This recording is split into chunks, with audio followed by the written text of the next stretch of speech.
मैं भी जीवूं। बाहर का स्वयंवर तो अनंत बार किया इस ने, पर वास्तव में स्वयं का वर्ण करना ही स्वयंवर है। स्वयं का, निजात्मा का वर्ण करना। आज तक तुम्हारी निगाहों ने, तुम्हारे उपयोग ने पर द्रव्य का ही वर्ण किया है। निज आत्मा को छोड़ करके शेष सब पदार्थों का वर्ण किया, हरण किया, उनका शरण भी लिया, मगर अफसोस कि निज आत्म तत्व का वर्ण नहीं किया। देखते हैं क्या होता है। विवाह की योग्य हो गई है दमयंती, ये सोच करके पिता ने स्वयंवर की तैयारियां करवाई। बहुत सुंदर मंडप बने, पुष्प आदि से सुसज्जित हो, ऐसा मंत्री ने कहा। तो राजा ने कहा, नहीं, मेरी पुत्री तो पुण्य रूपी पुष्प ही नहीं चाहती, वो तो पाप से और पुण्य से परे होना चाहती है। तो फिर एक गुलाब आदि पुष्पों से नहीं नहीं नहीं, मेरी पुत्री बिल्कुल नहीं चाहेगी। तो फिर मंत्री कहता है, राजन, मद्यपान की व्यवस्था तो करनी पड़ेगी। बड़ी बड़ी राजे महाराजे आ रहे हैं, उनके बैठने के साथ साथ में मद्यपान की व्यवस्था तो करनी होगी। अगर नहीं करेंगे तो हमारी निंदा होगी। तब राजा कहते हैं, ना हम जहर पीते हैं और न ही पिलाते हैं, क्योंकि जहर पीने वाला भी मरता है, तो पिलाने के लिए अगर आपने दूसरों को पिलाया है तो वो भी मरेगा। क्योंकि मद्य शराब वो किसी के साथ में ये भाव पक्षपात नहीं करता कि पिलाने वाला है, इसने पी नहीं थी लेकिन पिलाई गई है तो ना मरे, ऐसा नहीं। वो तो मद तो आएगा ही आएगा, इसीलिए मैं ऐसा काम नहीं कर सकता।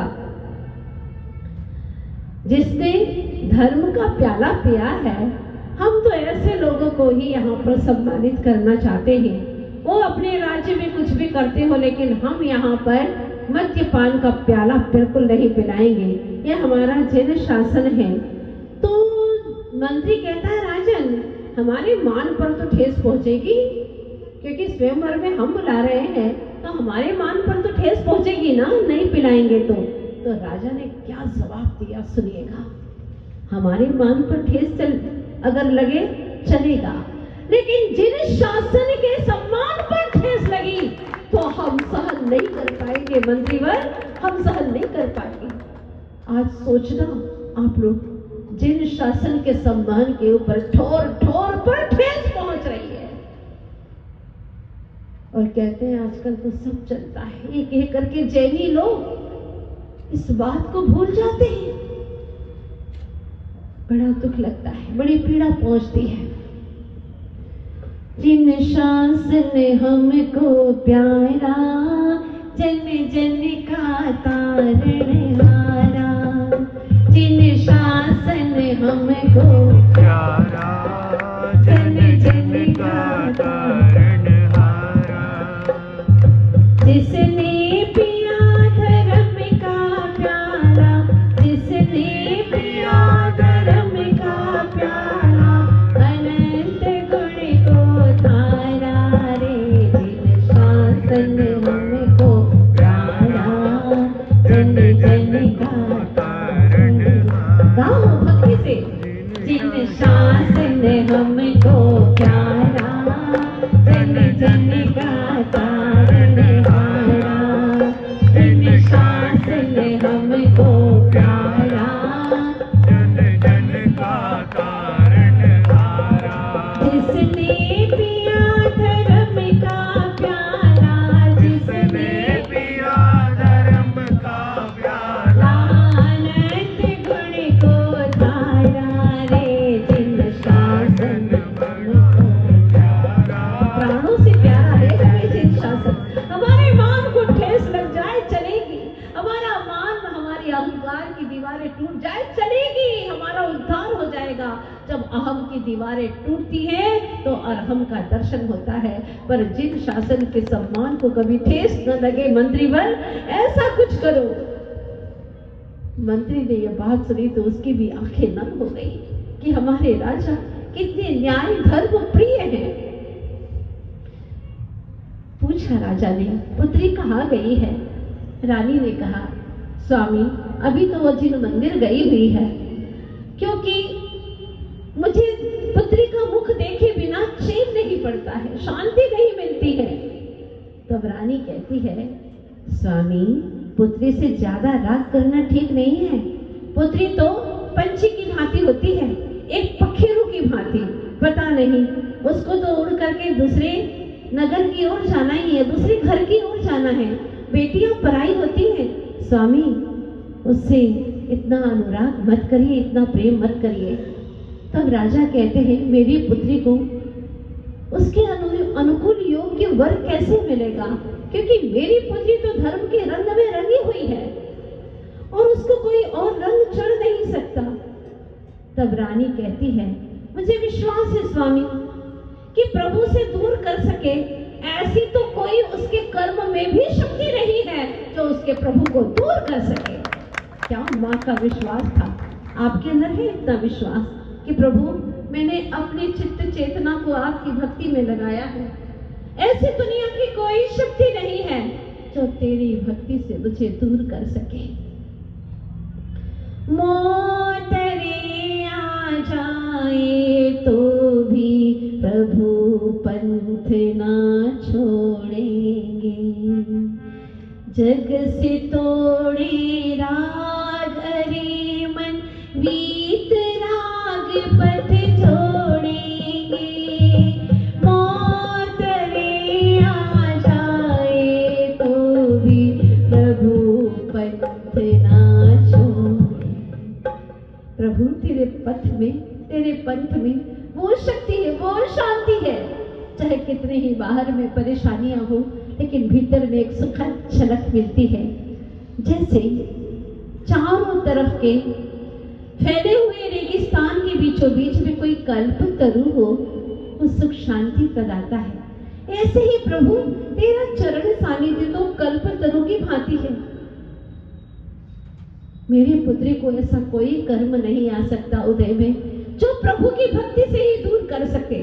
नहीं नहीं नहीं, मुझे विश्वास है। उसके दमयंती के चाहे कितने ही संयोग या निमित्त मिले, लेकिन सब उसके कल्याण के ही निमित्त भूत होंगे, ये मुझे विश्वास है। माँ कहती है, और इधर से उसको तैयार करके राजा स्वयं स्वयंवर में लेकर के आते हैं, अपनी सखियों के साथ में मिलकर के आती है। मनी मन विचार करती है, प्रभु मुझे तो अपनी भगवती चेतना का परिचय पाना है, पर ये सखी है कि एक राजा का परिचय मुझे दिए जा रही है और वह परिचय देती जा रही है। ये 32 लाख गांव के अधिपति कलिंग देश के राजा चंद्रशेखर हैं। तो मनी मन सोचती है, ये 32 लाख गांव का अधिपति है और मुझे तो त्रिलोकाधिपति प्रभु का ही परिचय प्राप्त करना है, जो सिद्ध देश के स्वामी है। बस मुझे तो उन्हीं का ही परिचय चाहिए। पर प्रभु अभी ये कर्म का कैसा संयोग है कि मुझे इन राजाओं का परिचय सुनना पड़ रहा है। क्या करूं? मेरा अभी ऐसा उत्तम योग नहीं आया कि मैं अखंड ब्रह्मचर्य व्रत को धारण कर सकूं और बाल ब्रह्मचारिणी बन सकूं। वो मेरा ऐसा संयोग नहीं हो पा रहा है, मेरे भीतर की चेतना इतनी जागृत नहीं हो पा रही है।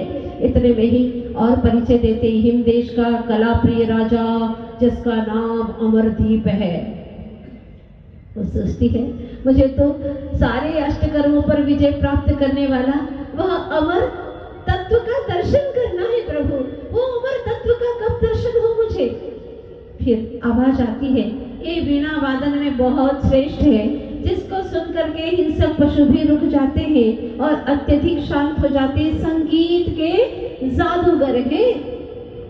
तब सोचती है, प्रभु मेरे जीवन की वो सुखद क्षण कब आए, सुखद वेला आए कि मैं अपनी ही स्वानुभूति की तान सुन करके अपने आत्म स्वरूप में रम जाऊं। प्रभु ऐसा कब शुभ सुखद संयोग हो मेरे जीवन में, ये विचार में लीन हो जाती है। और आवाज आती है, अंग देश का राजा वीर विजय, जो अत्यधिक शूरवीर है, यह केरल का राजा है, सुंदर राजा, ठंडा प्रदेश में रहने वाला। सोचती है कि यहाँ कोई ऐसा राजा नहीं है जिसमें जिन भक्ति समाई हुई हो, जिसके सुप्रभात महामंत्र को सुन करके होती हो, अपनी निज अनुभूति के सुखद क्षणों में होती हो, आंख खुलते ही जिनको जिन दर्शन होता हो, और प्रभु के गुणगान सुनते सुनते कभी थकता ना हो। हे प्रभु, इन सब के बाहरी गुणगान सुन सुन करके मैं थक चुकी हूँ। क्या यहाँ पर जिनेश्वर देव के पदानुगामी पदानुरागी कोई नहीं है? सुनती है, इतने में फिर आवाज आती है कि यह सूर्यवंश का आभूषण राजा ऋतुपाल है। दूसरी ओर से फिर आवाज आती है, सिद्धांत तर्क न्याय शास्त्र में पारंगत यह सुखदेव है। एक कौशला नगरी का राजा निषद है, पर उसे कोई पसंद नहीं आया। इतने में ही सेवक आवाज देते हैं कि नन राजा प्रवेश कर रहे हैं। राजा कहते हैं, आइए, आपका स्वागत है महानुभाव। नन राजा को प्रणाम करते हैं। आवाज में कितनी सुमधुरता थी, जैसे कोई मिश्री घोली हुई हो। आवाज सुनते ही राजा को बहुत आकर्षण लगा, और दमयंती का तो कहना ही क्या। उसे ऐसा लगा कि कोई हृदय में अपूर्व सी पुलकन हो रही है, कोई ऐसा स्पंदन हो रहा है। इतने में ही नल का छोटा भाई कुंवर, जो स्वयंवर सभा में देर से बैठा हुआ था, देर से आने पर अपने ही भाई का अपमान करते हुए कहता है, भाई क्या ये स्वयंवर सभा का अपमान नहीं है जो आप इतने लेट आए हैं? नल ने कहा, भाई निकला तुम्हें अपने समय के अनुसार ही था, मगर रास्ते में एक अकेले वृद्ध साधु को देख करके उनकी